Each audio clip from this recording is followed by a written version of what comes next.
أعوذ بالله من الشيطان الرجيم.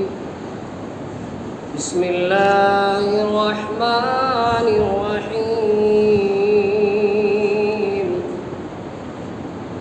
فلما سمعت بمكرهن وصلت إليهن وأعتدت لهن متكئا وآتت كل واحدة منهن سكينا وقالت اخرج عليهن. فلما رأينه أكبرنه وقطعن أيديهن وقلن حاش لله ما هذا بشرا إن هذا إلا ملك كريم. صدق اللہ العظیم. سورہ یوسف کی ایک آیت کی تلاوت کی گئی، آیت نمبر 31. اس آیت میں اللہ تبارک و تعالیٰ فرما رہا ہے کہ جب مصر کی عورتوں نے زلیخا پر طعنہ دیا اور جب زلیخا نے ان کی اس بات کو سنا تو ان عورتوں کو بلا بھیجا اور ان کے لیے مسندیں تیار کی اور ان میں سے ہر ایک کو چھری دے دی اور یوسف علیہ السلام سے کہا کہ ان عورتوں پر نکل آؤ. جب عورتوں نے یوسف علیہ السلام کے حسن کو دیکھا ان کی بڑائی بولنے لگی اور اپنے ہاتھ کاٹ لیے اور کہنے لگی کہ اللہ کی پاکی ہے، یہ تو جنس بشر سے نہیں ہے، یہ تو کوئی معزز فرشتہ ہے. اللہ تبارک و تعالیٰ کا ارشاد ہے فلما سمعت بمکرہن، تو جب اس عورت نے ان کی بات سنی، ارسلت الیہن، تو ان عورتوں کی طرف پیغام بھیجا، واعتدت لہن متکا، اور ان کی تکیہ لگا کر بیٹھنے کی نشستیں تیار کر دی. وآتت کل واحدۃ منہن سکینہ، اور ان میں سے ہر ایک کو ایک ایک چھری دے دی. وقالت اخرج علیہن، اور یوسف سے کہا ان کے سامنے نکل آئے. فلما رأینہ، تو جب عورتوں نے یوسف کو دیکھا، اکبرنہ، تو اس کی بڑائی پکار اٹھی. وقطعنا ایدیہن، اور اپنے ہاتھ کاٹ لیے. وقلنا حاشا للہ ما ھذا بشرا، اور پکار اٹھی سبحان اللہ، یہ کوئی انسان نہیں ہے. ان ھذا الا ملک کریم، یہ تو کوئی بڑی عزت والا فرشتہ ہے. یعنی جب زلیخا نے سنا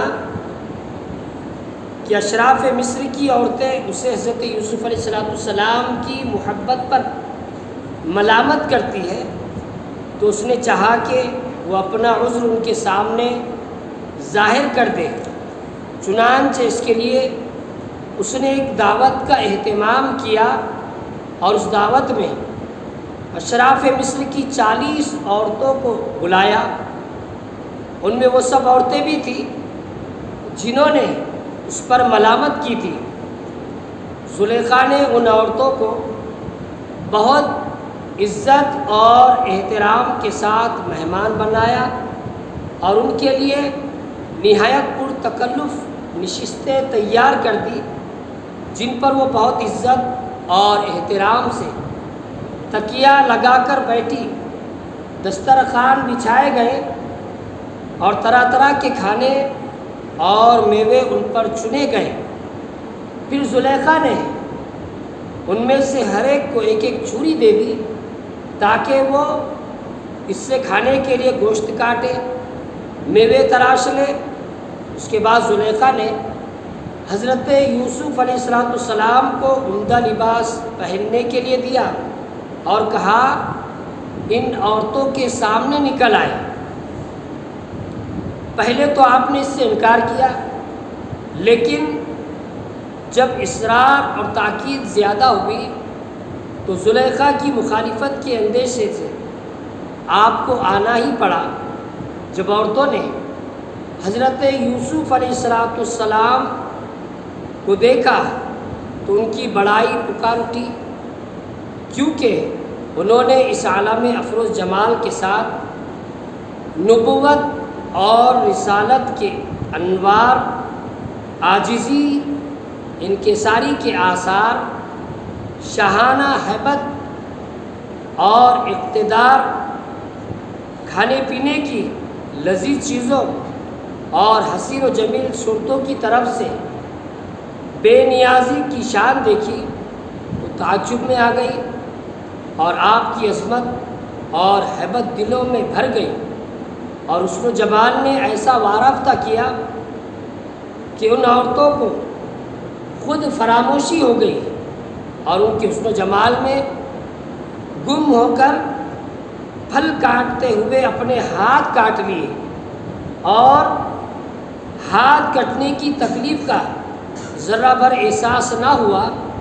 وہ پکار اٹھی کہ سبحان اللہ، یہ کوئی انسان نہیں ہے کہ ایسا حسن و جمال انسانوں میں دیکھا ہی نہیں۔ اور ان کے ساتھ نفس کی یہ طہارت کہ مصر کی اعلیٰ خاندان کی حسین و جمیل عورتیں طرح طرح کے نفیس لباسوں اور زیوروں سے آراستہ و پیراستہ سامنے موجود ہے، اور آپ کی شان ہے کہ کسی کی طرف نظر نہیں فرماتے اور قطعاً التفات نہیں کرتے۔ سید المرسلین صلی اللہ علیہ وسلم اور حضرت یوسف علیہ السلام کے حسن میں فرق علامہ احمد صابی رحمۃ اللہ علیہ فرماتے ہیں، حضرت یوسف علیہ السلام کو حسن کا ایک حصہ عطا کیا گیا، اور ان کا حسن ظاہر تھا کہ اللہ تعالیٰ نے ان کے حسن کو اپنے جلال کے پردوں میں نہیں چھپایا، اسی لیے آپ کے حسن کا نظارہ کر کے عورتیں فتنے میں مبتلا ہو گئی۔ لیکن حبیب پروردگار صلی اللہ علیہ وسلم کو کامل حسن عطا فرمایا تھا، اور اللہ تعالیٰ نے اپنے حبیب صلی اللہ علیہ وسلم کے حسن و جمال کو اپنے جلال کے پردوں میں چھپا دیا، جس کی وجہ سے آپ کا حسن کامل دیکھ کر بھی کوئی عورت فتنے میں مبتلا نہ ہوئی۔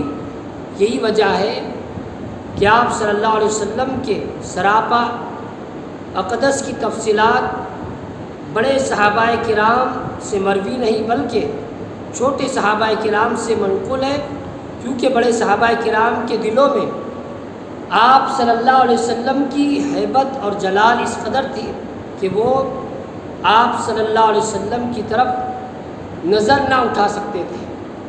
صدق اللہ العظیم۔